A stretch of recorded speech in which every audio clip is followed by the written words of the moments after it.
Everyone, welcome back to my channel pharmacy care. तो अब जैसे कि आपको पता है, कुछ बिजी शेड्यूल की वजह से वीडियो सैटरडे संडे आया करेंगी। तो आज हम जो चैप्टर पढ़ रहे थे उसका टॉपिक कवर करेंगे, ब्लड क्लॉटिंग मैकेनिज्म। ठीक है, हमने कुछ टॉपिक्स कवर कर लिए थे कि ब्लड क्या होता है, उसके फंक्शंस क्या होते हैं, हेमोपोइटिक प्रोसेस क्या होता है। अब हम कंप्लीट करेंगे ब्लड क्लॉटिंग मैकेनिज्म, मतलब ब्लड हमारी बॉडी में कैसे क्लॉट होता है, कैसे जमता है। ठीक है, मैकेनिज्म ऑफ ब्लड क्लॉटिंग और कोएगुलेशन। क्लॉटिंग को हम कोएगुलेशन भी बोलते हैं। क्लॉटिंग और कोएगुलेशन दोनों का ही मतलब होता है जमना। ठीक है, ब्लड क्लॉटिंग और coagulation is a process of liquid blood transforming into a gel. जब हम किसी प्रोडक्ट को, किसी चीज़ को लिक्विड से जेल में कन्वर्ट कर देते हैं, मतलब लिक्विड स्टेट से सॉलिड में कन्वर्ट कर देते हैं या सेमी सॉलिड में, उस चीज़ को बोलते हैं क्लॉटिंग या coagulation. To stop bleeding and repair damage, जिससे हमारी बॉडी से ब्लीडिंग ना हो, ठीक है, खून ना बहे ज़्यादा, और जो हमारी बॉडी में रिपेयर हो गया है, डैमेज हो गया है, उसको रिपेयर कर दें हम। ठीक है, it involves the formation of platelet plug at the injury site. जब हम देखते हैं कि हमारे कहीं बॉडी पे कट हो जाता है तो उसके ऊपर एक ब्राउन कलर की लेयर सी हो जाती है, hard layer, that is platelet.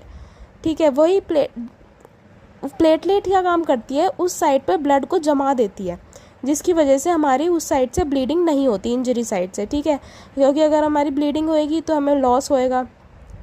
तो इस वजह से प्लेटलेट क्या काम करती है, ब्लड क्लॉट करने का। हमारी बॉडी में जहाँ पे भी इंजरी होती है, प्लेटलेट काम करती है, क्या काम करती है, वहाँ पे ब्लड क्लॉट कर देती है।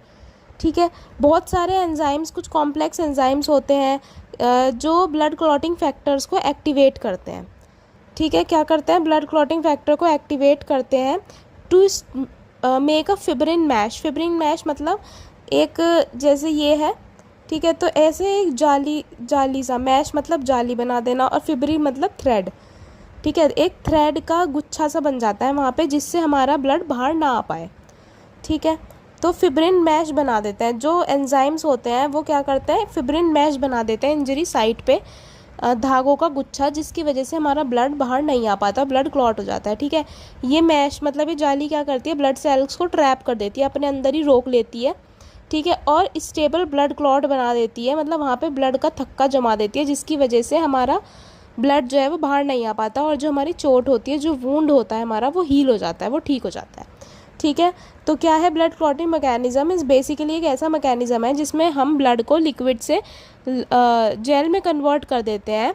ठीक है, हमारे बॉडी में कुछ एंजाइम्स होते हैं, जैसे कि कैस्केड एंजाइम्स, जो हमारी बॉडी जो ब्लड क्लॉटिंग फैक्टर्स हैं हमारी बॉडी के अंदर, उसको एक्टिवेट कर देते हैं, उसको चालू कर देते हैं जब भी हमें चोट लगती है, हमारी बॉडी से इंजरी होती है। ठीक है, तो वो क्या करते हैं फैक्टर, वो इंजरी की साइट पे जाके एक मैश बना देते हैं, फिब्रिन मैश, मतलब एक जाली का गुच्छा सा बना देते हैं, जिसकी वजह से हमारा ब्लड बाहर नहीं आ पाता, और वो वहाँ पे तब तक बना रहता है जब तक हमारा जो चोट है, जो वूंड है, वो हील नहीं हो जाती, वो ठीक नहीं हो जाती। ठीक है, को एक बार डायग्राम समझाती हूँ। सबसे पहले हमें ये चोट लगी, ठीक है, रेड ब्लड सेल्स हमारी इंजरी साइट से बाहर आने शुरू हो गए, मतलब खून निकलना शुरू हो गया। उसके बाद हमारे प्लेटलेट जो है उन्होंने ब्लड क्लॉटिंग फैक्टर को एक्टिवेट करा, तो यहाँ पे क्या बन गया, प्लेटलेट प्लग, मतलब प्लेटलेट्स ने अपना जाल सा बना दिया। उसके बाद क्या हुआ, उसके बाद हमारा फिब्रिन मैश बन गया। ये आपको दिख रहा होगा ना, ये वाइट कलर का ऐसे ऐसे ऐसे जालीदार सा, ये फिब्रिन मैश बन गया। अब ये हमारे ब्लड को अंदर ही रखेगा जब तक वुंड हील नहीं होगा। ठीक है, ये हमें ब्लड की ब्लीडिंग, मतलब ब्लीडिंग नहीं होने देगा हमारी बॉडी में से। तो ये एक प्रोसेस होता है।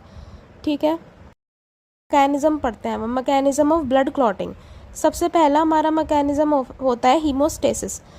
अब आप देखो, स्टॉप ब्लीडिंग लॉस, मतलब ब्लड लॉस को रोकना। ठीक है, ब्लड क्लॉट जमाना या ब्लड लॉस को रोकना, उस प्रोसेस को क्या कहते हैं, हीमोस्टेसिस। ठीक है, सबसे पहला हमारा प्रोसेस होता है हीमोस्टेसिस। में क्या होता है, blood vessel constriction. Immediately after an injury the blood vessel constricts to the reduce blood flow to damage area. जैसे हमारी बॉडी में सबसे पहला प्रोसेस क्या होता है ब्लड जमाने का, सबसे पहले जैसे हमें चोट लगी तो वहाँ की जो वेसल होती है, ब्लड वेसल होती है, वो कंस्ट्रिक्ट हो जाती है, मतलब वो सिकड़ जाती है, जिससे कम से कम खून बाहर निकले हमारे इंजर्ड एरिया में से। ठीक है, इमीडिएटली आफ्टर एन इंजरी, एकदम से इंजरी के बाद जो ब्लड वेसल होती है वो सिकड़ जाती है, जिससे ब्लड फ्लो कम हो जाए और वो डैमेज्ड एरिया जहाँ पे चोट लगी है वहाँ से ब्लीडिंग कम हो। ठीक है, उसके बाद होता है प्लेटलेट प्लग फॉर्मेशन। प्लेटलेट्स जो होती है हमारे ब्लड के अंदर, वो adhere to expose collagen at the site of injury, वो क्या होती हैं, इंजरी की साइट पर जाके अधेयर मतलब चिपक जाती हैं और एक्टिवेट हो जाती हैं, ठीक है, अपना काम चालू कर देती हैं, क्लम्प टुगेदर मतलब एक साथ सारी जुड़ जाती हैं उस इंजरी की साइट पर जाके।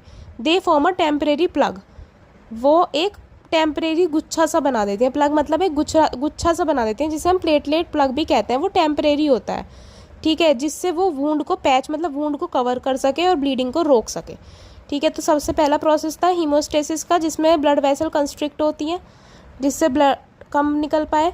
उसके बाद प्लेटलेट प्लग फॉर्मेशन, उसके बाद क्या होता है, प्लेटलेट्स उस इंजरी की साइड पे जाके चिपक जाती हैं, प्लेटलेट प्लग एक गुच्छा बना देती हैं अपना टेम्परेरी प्लग, ठीक है, जिससे वो ब्लीडिंग जो है वो कम हो जाए, धीरे हो जाए, ठीक है।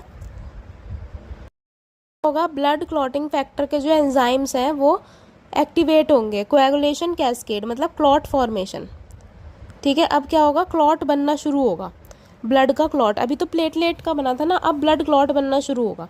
सबसे पहला है initiation, the clotting cascade is triggered by damage to the blood vessel. सबसे पहले ये क्लॉट जमना कब शुरू होगा, जब उसे पता चलेगा कि हाँ हमारी ब्लड वेसल्स डैमेज हुई है, मतलब हमें कुछ चोट लगी है, ठीक है। उसके बाद प्रोथ्रोम्बिन एक्टिवेटर, प्रोथ्रोम्बिन हमारा ब्लड क्लॉटिंग फैक्टर होता है।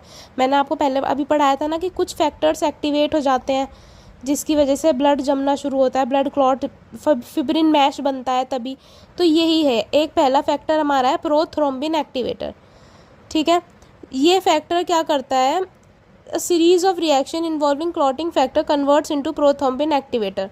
प्रोथ्रोम्बिन, ये सारे फैक्टर्स ही हैं, प्रोथ्रोम्बिन, थ्रोम्बिन, फिब्रिन, ये सारे हमारे फैक्टर्स हैं जो बेसिकली ब्लड को जमाने में हेल्प करते हैं।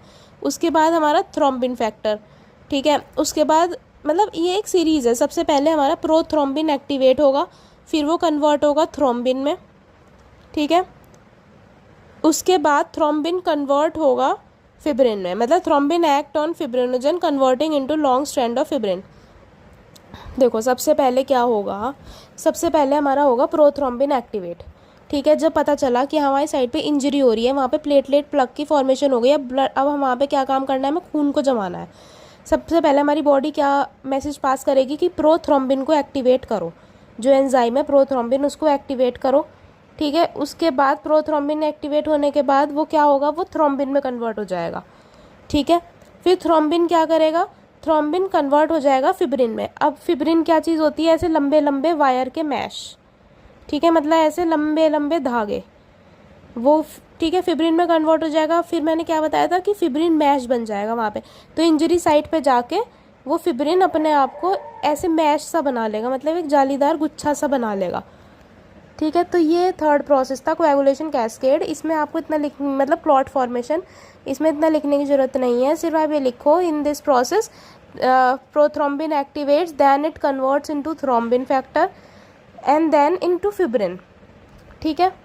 फिब्रिन फाइनली एक हमारा ऐसा वो होता है, फिब्रिन ही हमारा मेनली ब्लड क्लॉट करवाने में हेल्प करता है। तो प्रोथ्रोम्बिन सबसे पहले कन्वर्ट होगा थ्रोम्बिन में और थ्रोम्बिन कन्वर्ट होगा फिब्रिन में, ठीक है। लॉन्ग स्ट्रैंड्स ऑफ फिब्रिन मतलब लंबे लंबे धागे, ठीक है। उसके बाद हमारा बनता है फिब्रिन मैश। जब वो फिब्रिन में कन्वर्ट हो गया, those fibrin strands weave together, मतलब वो सारे फिब्रिन के स्ट्रैंड्स एक साथ जुड़ जाते हैं ऐसे ऐसे, ठीक है, एक मैश जैसे स्ट्रक्चर बना देते हैं, मतलब एक जाली जैसे स्ट्रक्चर बना देते हैं जो अपने अंदर ब्लड सेल्स को ट्रैप कर लेता है, मतलब रोक देता है, जिससे ब्लड सेल्स बाहर ना निकले, ठीक है। उसके बाद है स्टेबलाइजेशन।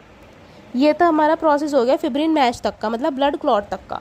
उसके बाद है स्टेबलाइजेशन। जो फिब्रिन मैश होता है वो एक टेम्परेरी प्लग होता है, ठीक है, creating a stable solid blood clot that seals the wound and prevent.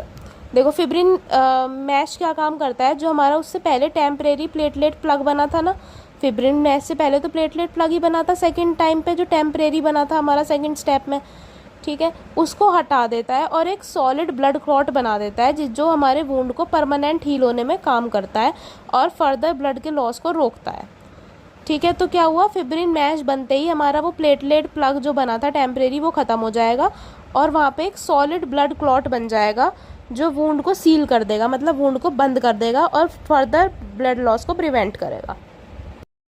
Last step क्या होता है, clot retraction and dissolution.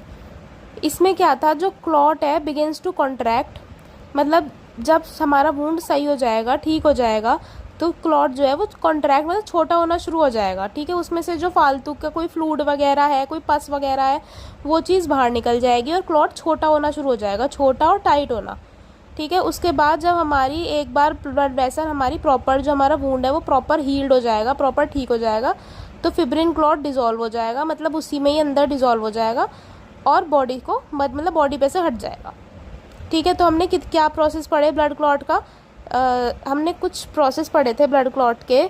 Starting process था हमारा, स्टेप फर्स्ट था हीमोस्टेसिस, जिसमें हमारी जैसे ही इंजर्ड हुई हमारी कोई ब्लड वेसल, वो कॉन्ट्रैक्ट होनी शुरू हो जाती है, जिससे उस साइड का ब्लड फ्लो कम हो जाए।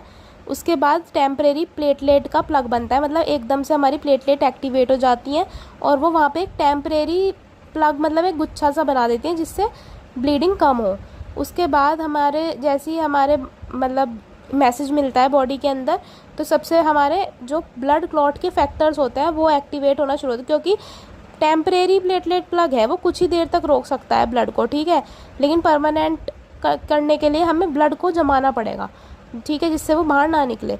तो क्या काम होता है, सबसे पहले हमारा प्रोथ्रोम्बिन एक्टिवेट होता है, वो कन्वर्ट होता है थ्रोम्बिन में, और थ्रोम्बिन कन्वर्ट होता है हमारा फिब्रिन में, ठीक है। फिर उसके बाद वो जो फिब्रिन होते हैं लंबे लंबे स्ट्रैंड्स थ्रेड लाइक, वो एक साथ चिपक जाते हैं इंजरी साइट पे जाके, ठीक है, और एक गुच्छा सा बना देते हैं परमानेंट, और ब्लड क्लॉट मतलब सॉलिड ब्लड क्लॉट जमा देते हैं वहाँ पे जाके, जो ब्लड लॉस को रोकता है, ठीक है। उसके बाद कॉन्ट्रैक्शन होगा, मतलब जब हमारा थोड़ा थोड़ा सही होना शुरू हो जाएगा जो वूंड है, तो हमारा जो क्लॉट वहाँ पे जमा होगा ब्लड का क्लॉट, वो छोटा इस कॉन्ट्रैक्ट होना, छोटा होना शुरू हो जाएगा, उसमें से कोई एक्स्ट्रा फ्लूइड है वो निकल जाएगा, जैसे पस वगैरह या पानी वगैरह, वो रिमूव आउट हो जाएगा, ठीक है। और फाइनली जब हमारा सब कुछ ठीक हो जाएगा, मतलब जो भी है हमारे वूंड वगैरह या चोट हमें जो भी लगी है वो ठीक हो जाएगी, तो वहाँ पे क्या होगा, वहाँ पे फिर